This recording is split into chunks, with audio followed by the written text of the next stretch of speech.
Welcome to another edition of the Mail Time Podcast. Often through the course of these past 20 months or so, people have said, Daniel, you should focus on the good work that you're trying to do and exclusively focus on the gaps. One of the reasons I continue to speak out is that there are many soldiers and their voices are simply unheard, and they get a lifeline when people stand up for the truth and actually help make a change.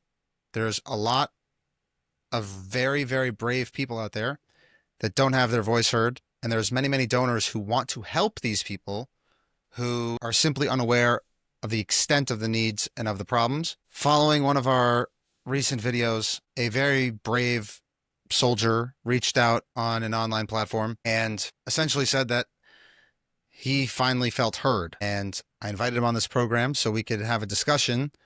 His face is blurred for operational security, and keep in mind, many of the early videos that were seen without blurred faces, it caused a lot of uproar within upper levels of the IDF, the Ministry of Defense, and FIDF, because it undermined the narrative that they were trying to promulgate that everything was fine. So don't just think that these videos died down because all the needs are met. They died down because there's a lot of, I don't want to say threats, but there's a lot of pressure to not actually speak up about it because of the potential reputational damage it could do. So with that in mind, I want to welcome Y to the program. Y, thank you. Thank you. So what's on your mind here? What was it about the post that inspired you to write something or speak up? Well, I'll say firstly, just as a bit of background, anybody who's served in the military or has had close dealings with friends or family in the military or deals with the military professionally knows that institutions on such a large a scale can be very frustrating to deal with, especially as someone who lives it day to day. And in our specific context, you finish your military service and within 2 months, you're back into the fight for an undefined amount of time. Life day to day can, as a reservist, immediately on the heels of being released from active service. Life can be frustrating day to day, just dealing with command structures, etc. The whole new level that comes into this is understanding all of a sudden that the procurement process that the military uses to acquire the necessary gear for soldiers was completely underprepared for the event that we experienced. I spent my first 2 weeks of the war with a reserve unit. I was isolated from my original team that I was trained with and served with. And when we arrived to the supply depots to sign on our equipment on October 7th, about 8 o'clock at night, this was after a full day of bouncing around. It's a whole long story in itself. Different bases, trying to figure out what organization I was supposed to be attached to. We opened up the supply depots, and I was assured that, we would be opening up cases full of well-oiled weapons with, modern combat equipment ready to go. We were under the impression we would be invading Lebanon by tomorrow evening. In reality, what happened is we took out rucksacks that had been pre-packed very neatly, very organized, rucksacks that had their waterproof liners completely melted into a sticky gel, equipment from, at best, the early 2000s, cordage dummy cords for attaching pieces of equipment that fell apart into dust in your fingertips, tape that didn't work. Not to mention, there was absolutely no talk of night vision or thermal equipment or drones or anything of the sort. Ballistic plates didn't even exist. We were issued decades old flak jackets. None of this comes as a surprise to the people. One second. I just want to say that I'm a Massachusetts native, and perhaps the most infamous case was someone actually received well wishes from, I believe it was from the Natick, Massachusetts National Guard, and it was from 1964. So there was there was a picture, and it was inserted, and it said from 1964, wishing you the best of luck or something like that from the Natick Legion. Yeah. I would absolutely not be surprised at all. So, not to wax on and on about a topic that many people might already be aware of, the first thing that I immediately started working on was attempting to acquire the gear that I knew we needed by myself. I had no knowledge of organizations to turn to. I had never been put in that situation before. I relied on people from my neighborhood, on friends of relatives, It was very disorganized, very grassroots, payments, small, 3 times high on Zelle. And, we managed to get some equipment. This is where I first discovered about ITAR laws. I'm actually not able to buy helmets and ship them over just however I want to. So I understood that I needed to get in touch with bigger organizations that had the legal pull. How do I ship over 7 pairs of night vision? How do I get, a thermal imaging site for rifles? So the first thing I did was I tried to attempt to contact these larger organizations. And I just want to jump in between- because one second, I just want to jump in.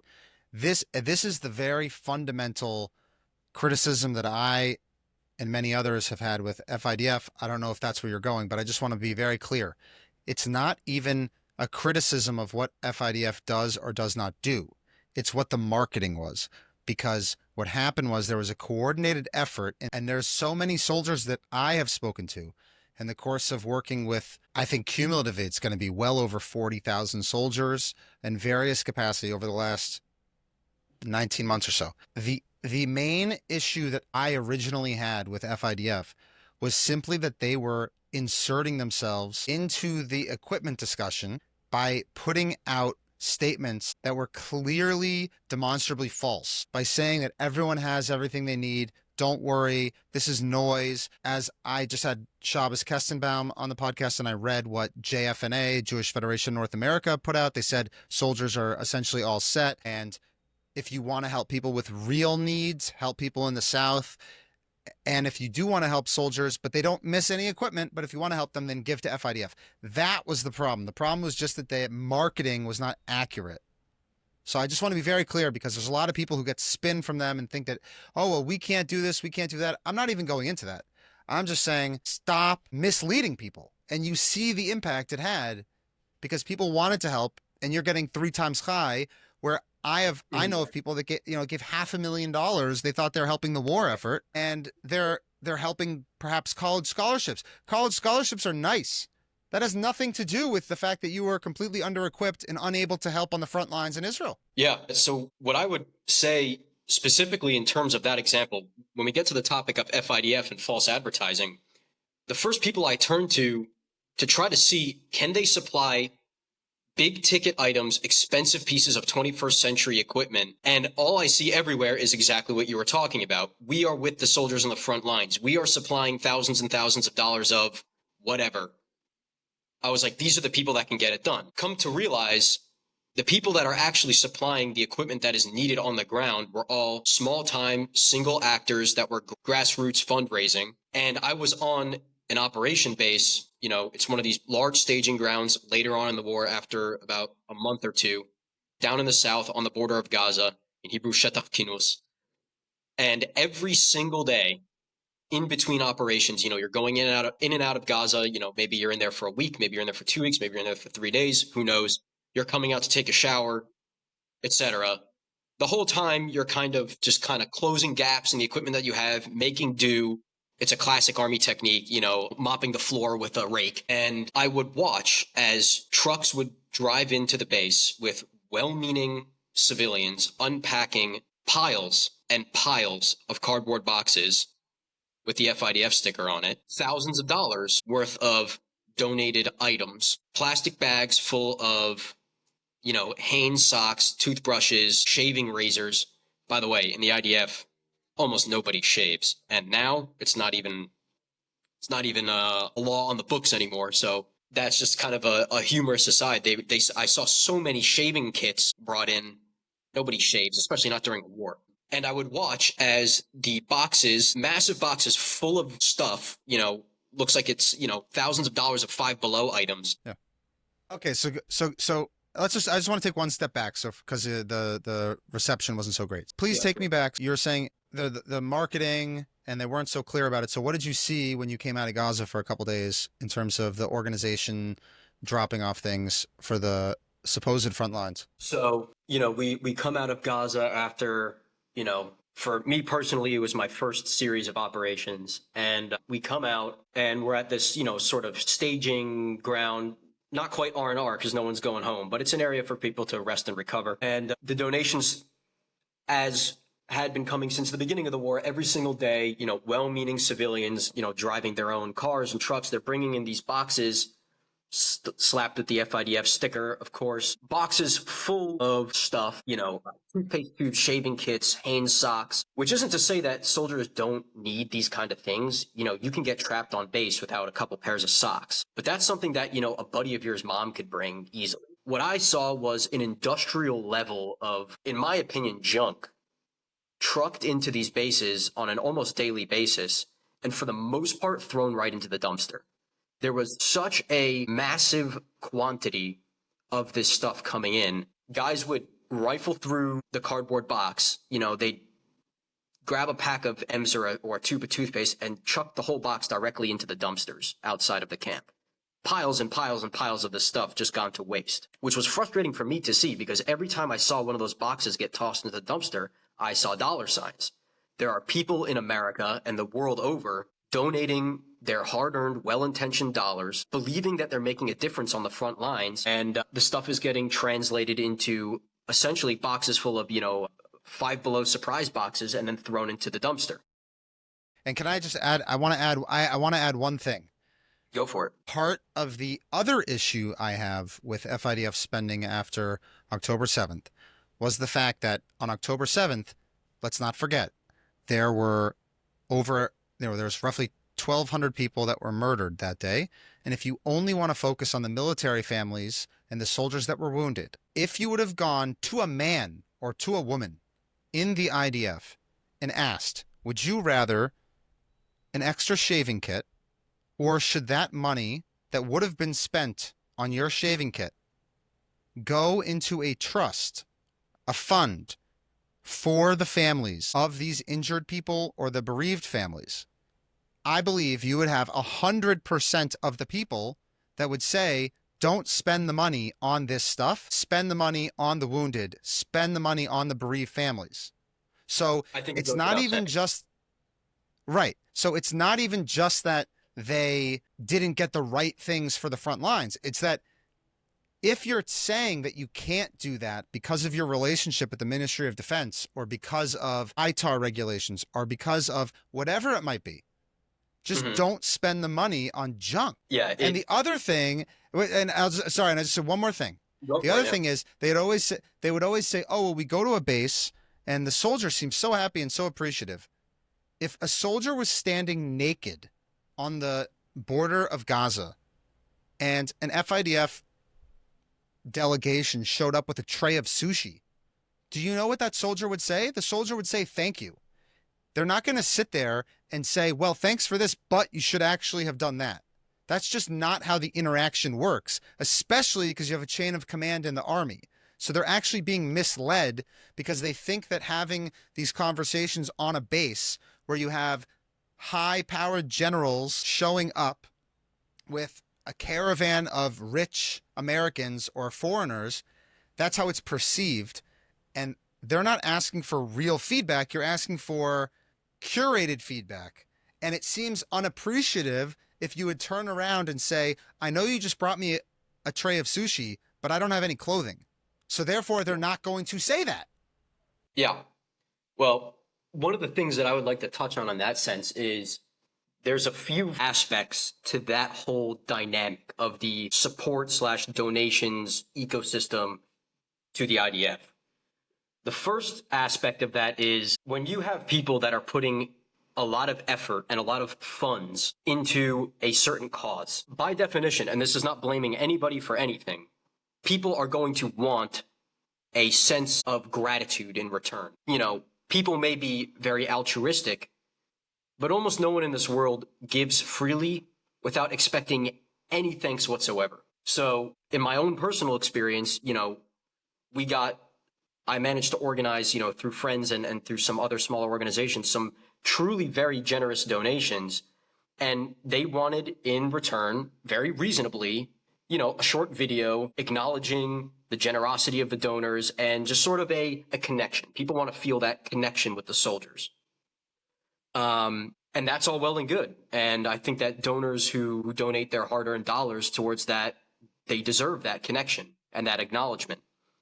What it creates on the other side of the dynamic is this feeling of you got to play nice. You got to play softball. Because if you don't, when you actually really need something, it might dry up. So soldiers are feeling, someone is going to come and donate a tray of sushi, like you said in your example, to a soldier who has a helmet from the 1970s. What's he going to do? Spit in their face? No, they're generous Jews from America or England or wherever. You're going to accept it with gratitude because they've come all this way, and you don't want to, for lack of a better term, you don't want to feel like a jerk. So the conversation gets buried. On the other hand, it also creates, when the cameras aren't rolling and when the donors aren't touring, I've had guys in my team and my company, they come up to me and, I served in Golani. This is, grassroots Israeli, the salt of the earth in Golani. These are the most Israeli of the Israelis. They come up to me and they say, tell me something. Are Americans are they stupid or are they just uninformed? And I would say, yeah, I really don't know to tell you. I'm sure that there are many people out there who understand the gravity of what's happening here. And they say, well, how many more care packages of, toothbrushes and teddy bears are we going to get?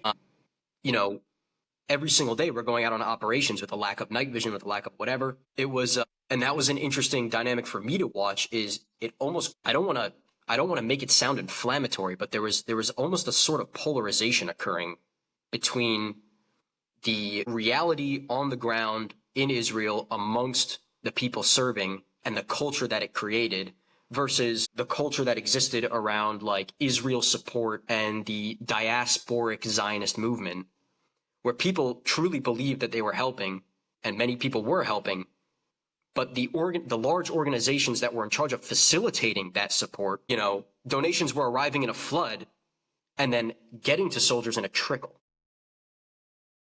There was an interaction I had in a hotel with a group of Federation donors.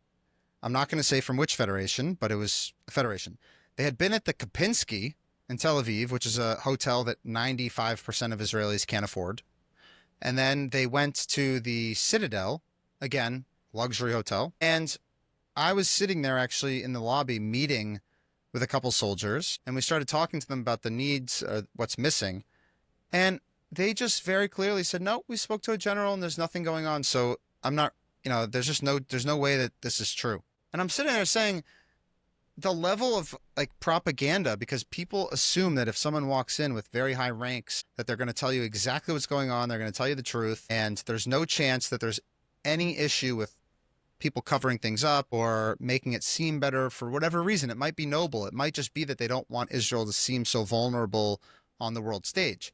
But Absolutely. The level of disregard, it was hard to really understand and shake that, because there was just this systemic way of just feeding the beast of what existed and whatever that narrative was, completely detached from the reality on the ground. Yeah. And well, it's interesting that you should mention that, because, and this is a reality that I came up against even before the war started. It changed quite a bit after the war really got underway. But, and especially in the unit that I served in, this was absolutely the reality. Your officers would tell you point blank, we do not accept donations. We do not need anything from anyone. We can always stand on our own 2 feet. The Army issues you everything that you need. It was kind of almost this this 1984-esque type of doublethink. You're here and you know that you lack certain equipment, and your officers are telling you, it's like the old joke. It's pretty common in the United States to joke about this. If the Army wanted you to have a girlfriend, they'd issue you one. It was kind of this scenario where the equipment that you don't have because you don't need it. And that's going to be justified doctrinally. So it's sort of for instance, if you're in a platoon and you have 30 guys, but you only have 15 pieces of night vision, instead of saying we need to bust our ass and find a way to get another 15 pieces of night vision for this platoon, no. The doctrine is going to justify only having night vision for half the guys. They'll do some type of mental gymnastics to make it justified. After the war truly got underway. I also want to add, and this is where it gets this is where it gets so controversial, because the implications of this are a bombshell, quite frankly. Right.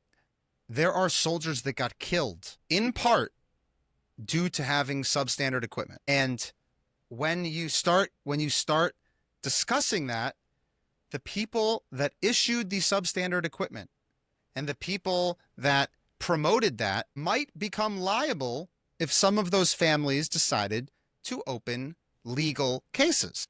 So therefore, right. And therefore, you have widespread hysteria about keeping that narrative going, even though it's demonstrably false. Yeah, and it's a bad look overall. There are those within our community who may say, like you've pointed out before, now's not the time for infighting or something along those lines. We have to project an image outward to the world that there isn't anything wrong and we're very united. But the result of that is real systemic issues are being swept under the rug. And no institution is innocent of it, and they have to be kept in check. Institutions cannot be beyond reproach. Whether it's the army. I just want to add, I want to add here. Say FIDF were to raise $85 million a year, something like that, right?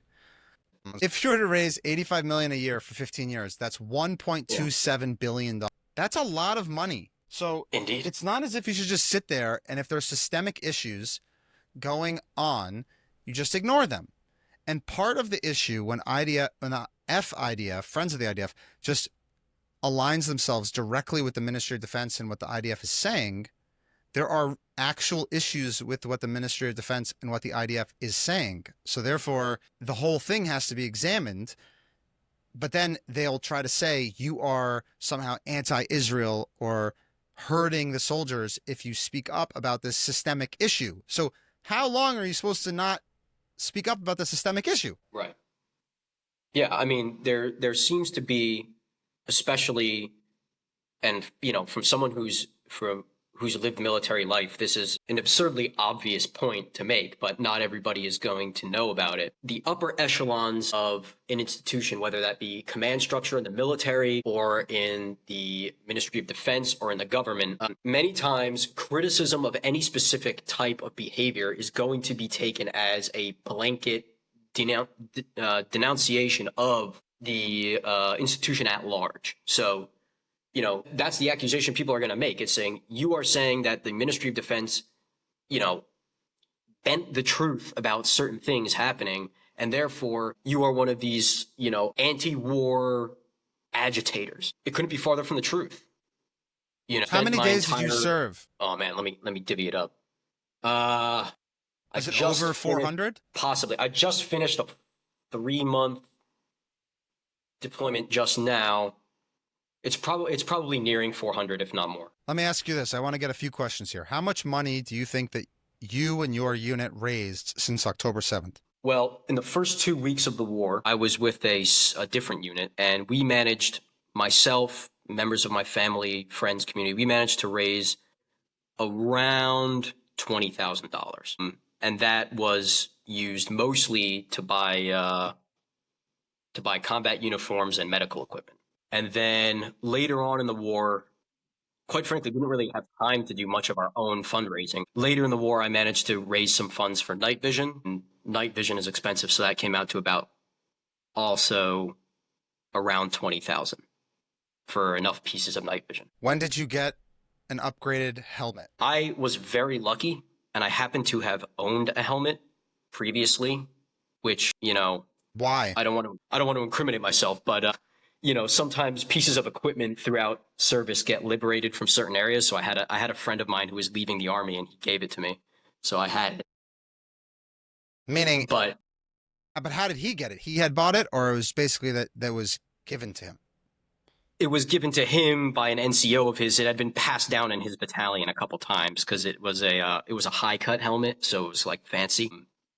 By the way, the other thing, which is okay, this is also the misinformation that they kept spreading, where they were talking about high cut versus the mid cut helmets. Okay, so I don't want to get too much into the fine print here, but it's something that people should understand. The issue for many of the units that need to have communication sets is that there are communication sets intended for the military use, which enhance communications within the unit. In the IDF, the regular battalion the majority of the soldiers did not have that. So Right. The vast majority of soldiers are not operating radios. Only squad commanders and above. right, but And in if you many were to look cases, at squad US, commanders even not. so if you're looking at US Special Forces, they almost exclusively function with high cut helmets because they have the attachments similar to the headphones that I would wear on this podcast. And Well, it's connected, well, it's in the sense that it's connected to the helmet,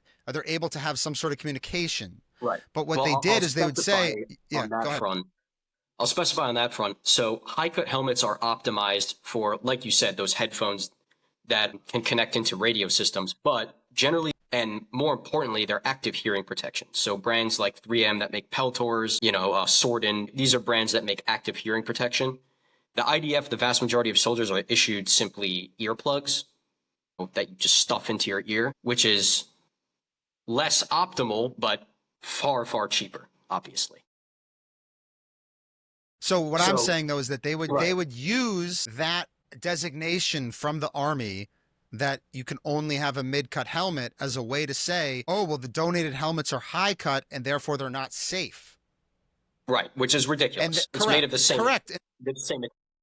So they're saying the coverage area, but what I'm saying was that's a discussion, and you can have a discussion about whether or not the helmet should be high cut or mid cut, assuming the helmet is from this century. But if you're issuing helmets from 1978, 1982 that you know are not safe, Right. that is not helmet moral. from 1970 It is not ethical. not, yeah. Yeah. A low cut helmet from So the did 70s you- does not beat a high cut from 2025. Precisely. Now, did the officers or commanders acknowledge that the old equipment was not safe, or they couldn't go that far for you? So I'll put it this way, and I'll just give you a brief rundown of exactly, like in 4 sentences or less. When the war started, I had been released for 2 months from active service. I went immediately into reserves with a unit called Carmeli. And when we got there, our commanders and the battalion commander was pretty straightforward with us. He was like, listen, guys, I've heard your complaints and everybody here understands that this equipment is subpar, but there's nothing coming and we're going to have to make do for now. And I had, members of the, I assume you know what a chapak is? So I'll just cut you off right here just because of my connection to Carmeli. What would happen was what would happen, and this is another important thing to say. 2 weeks, I'll just put it out there. Right. So I'll say this. What would happen was that they would tell the soldiers, don't do anything. It's not coming or we'll figure it out. And then what would happen was higher ranked officers or commanders would go and handle some of the fundraising or the communication and bring the equipment in. So a lot of the regular soldiers, they wouldn't even necessarily know if it was donated or not, because if they did get it, they're trying to reassure people that it's coming through the system. But I'm not going to ask you for your specific gadud or anything like that in this interview. But assuming that you are where you say you were, you probably got a helmet from us. So I left that unit. Got it. Okay, so I can tell you that I just know how that worked with them. Right. It's just, and I was still in touch with people there. Yeah.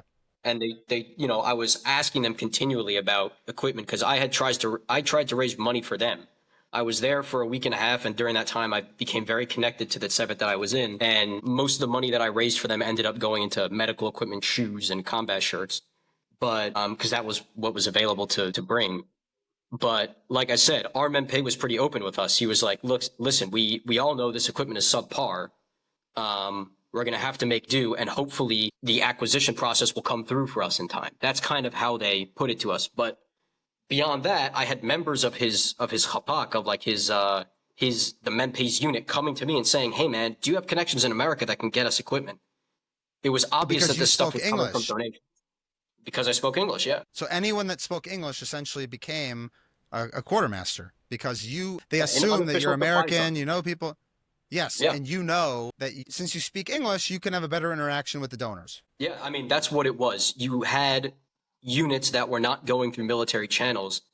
On the level of company and battalion commanders, they understood that to get equipment in time for their men, they were going to have to go through, literally find the English speakers in their unit and turn them into unofficial supply sergeants and see if they could get equipment on a battalion or a company level, rather than waiting for the Ministry of Defense to come through for them. That was the situation we were in. And by the way, that's leadership, because these people no matter how high ranked they are, know that they have to do whatever it is for their men and women and for the state of Israel. That's leadership. Leadership is not burying your head in the sand and pretending everything is fine. So they Yeah, and risked their jobs to do that. exactly. I have immense respect for these commanders that took the initiative because, they were quite, quite likely getting into trouble with their superiors for going around the system, And it's funny, I'll never forget when Tamir Yadai, who was then the head of the ground forces, now he's the number two, he's the deputy chief of staff in the IDF. And when he issued his draconian edict, and I think it was June or July of 2024, saying donations have to stop, we could jail people. I mean, I had heads of units calling me like, this guy's a clown. I'm not listening to anything he says because I need to keep my men and women safe.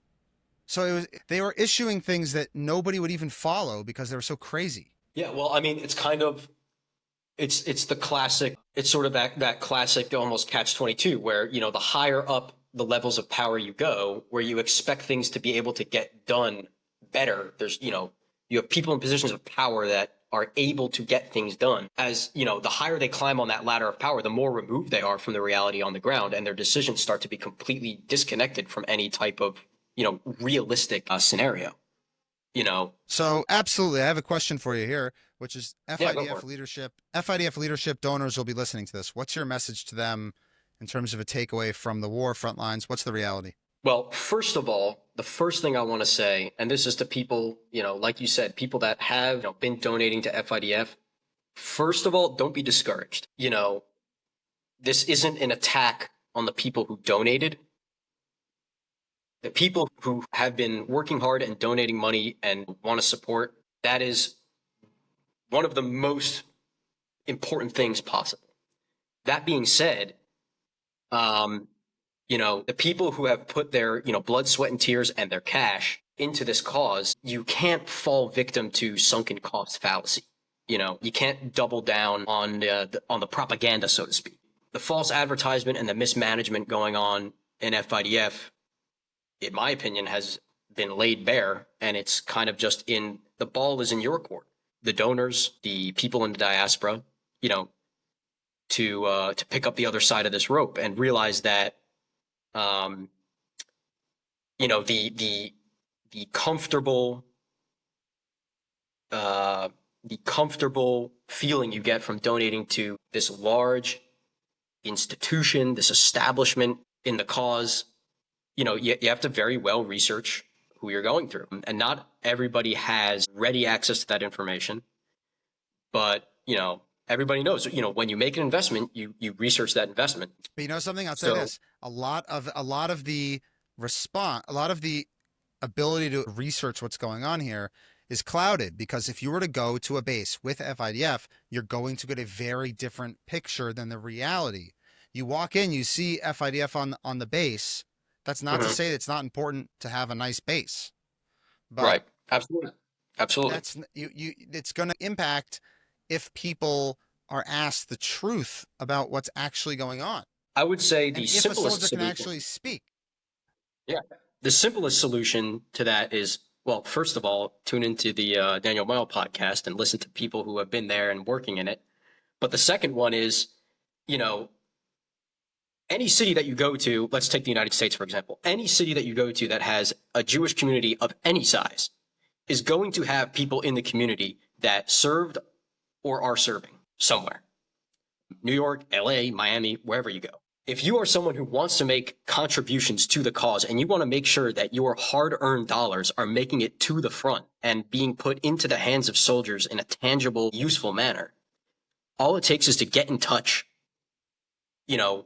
with a family or with someone in the community that you are aware has been there or has a connection with someone who is there on the ground, and ask them, what is the situation like?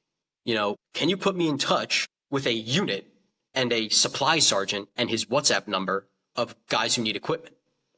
Instead of, quite frankly, throwing your money into the void and hoping that it gets somewhere. All of the donations that we received, life-saving equipment, was done by people who we reached out to. They reached out to us. you're speaking on WhatsApp with the person who is donating the equipment.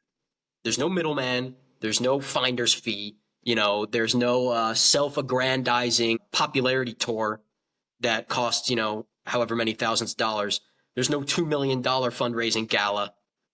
It's, in Hebrew, they call it tachlis. It's just from one person to the other. It's true tzedakah. Absolutely. And the thing is I also want to give a shout out to many of the hardworking staff members at FIDF who really do care.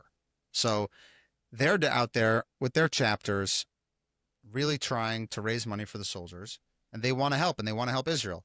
And this situation is actually quite fixable. It just requires an honest assessment of what's going on and an honest approach to fixing it.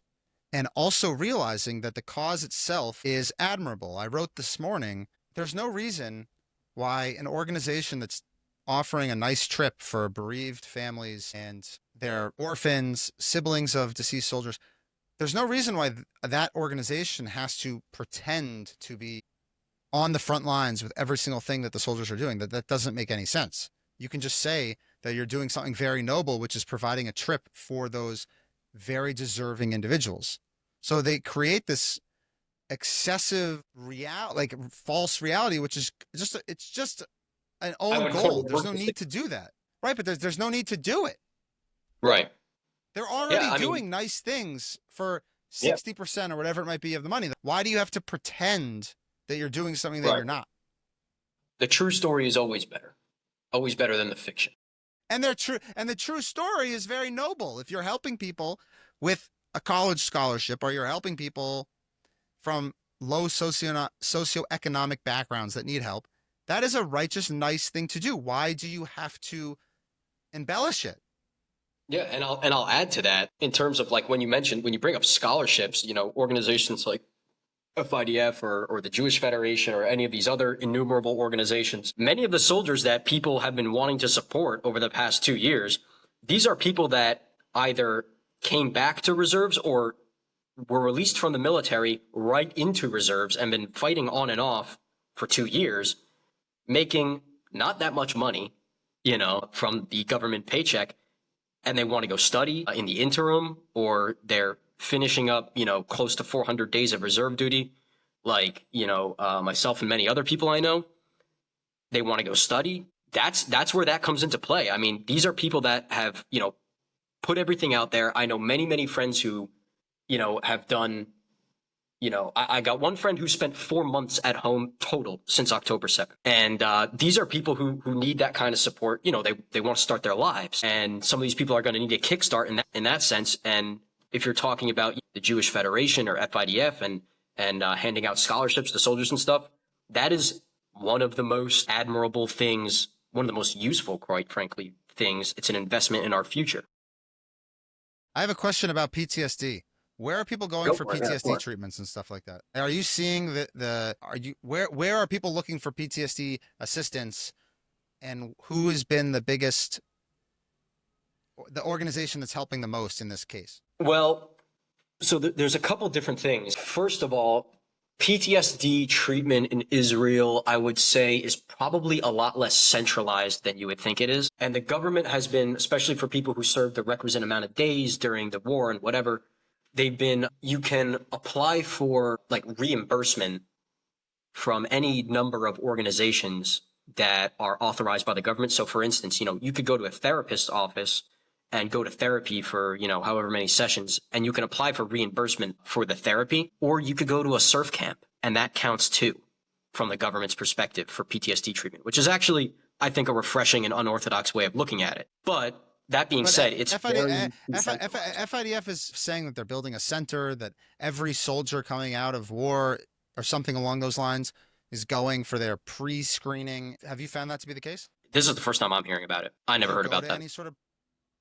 Did you go to Ashkelon or something like this where you were given FIDF flip-flops and so there is a military base in Ashkelon called Kfar Nofesh, and they do like in Hebrew they call it a sadna. It's like kind of like a workshop. My team did one, and it's very possible. What's very possible? It's absolutely the truth that the FIDF uses funds to help build those locations and those bases. So they build the pool that's there, or, you know, they supply like the workout equipment, or the, you know, they build the gym in the name of a certain donor. That's on every military base I've ever seen. You know, that this gym in honor of so and so who donated it to the soldiers. I always enjoyed seeing that. Made me feel warm and fuzzy. But in terms of PTSD treatment, I would say you can donate all you want, but at the end of the day, Israelis are kind of going to choose how they deal with it themselves, these soldiers, and it's very decentralized. The Army's main focus is kind of on preventing PTSD, I guess you could call it. So they have us personally, my team, we had an organization, I want to say it was called Amutat Shachar. They took us on a subsidized trip to Greece. And during that week, we kind of had these team building exercises, and we shared our feelings, our own personal perspectives on everything we experienced together. I found it quite cathartic. All that to say, there's a lot of organizations that are doing this kind of stuff in parallel. Understood. So it's not as if there's just one thing going on. Closing thoughts. Anything we didn't touch that you think is important for people to hear? I would just say at the end of the day, the most important thing is, first of all, honesty on everyone's account, on the people that are undertaking, you know, this investigation, or, you know, publicizing this matter, you know, transparency, honesty, to the people that are hearing about it for the first time, for the people that find themselves a little disturbed that, you know, stuff was not as kosher as they thought. Being honest, you know, with yourself, with your friends, and with the institutions is the most important thing at this time, because at the end of the day, the most important thing, and the cause that we've all bought into, is not necessarily high-minded ideals and theories. It's on-the-ground reality for everyday people. It's families that have been affected by terror, by financial hardship. It's soldiers that have been affected by experiences in war. It's soldiers that continue to serve and continue to need help. And every single thing that we can all do to make sure that their situation changes for the better on the ground in real time is what needs to be done. Everything else is just noise. Wise words from a brave Army reservist. I appreciate your time. Thanks for joining. Absolutely. Thank you.